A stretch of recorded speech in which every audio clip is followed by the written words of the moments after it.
Hi guys, good morning. Today po mag-harvest tayo ng kalabasa kasi nagkakarabing tayo ng gulay.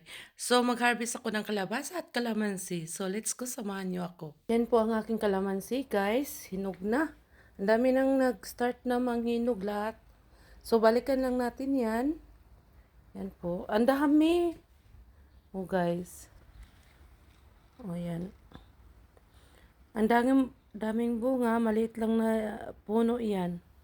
So yan po ang ating kalabasa. Last time pinakita ko na yan sa inyo.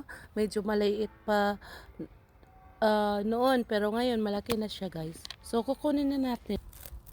Wow!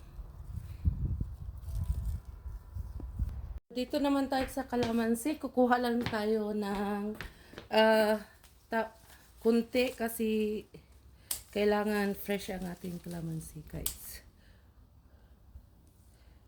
Kukuha lang ako ng kaunti para i-juice. Yan, tingnan nyo.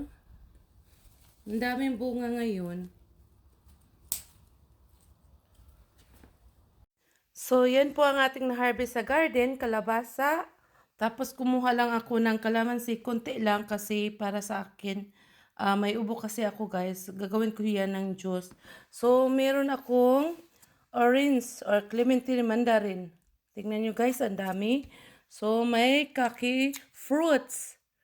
So, meron din tayong orange. Yan po, orange.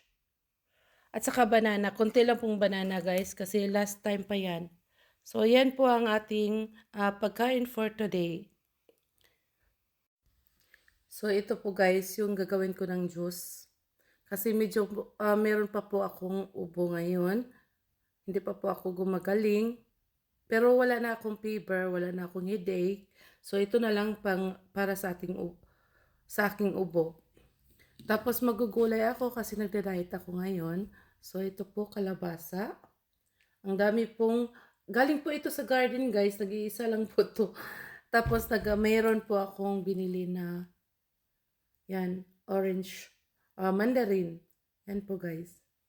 Tapos may mga kaki fruits. So, kailangan talaga natin bumalik na yung energy natin kasi kailangan nating pabalik sa trabaho.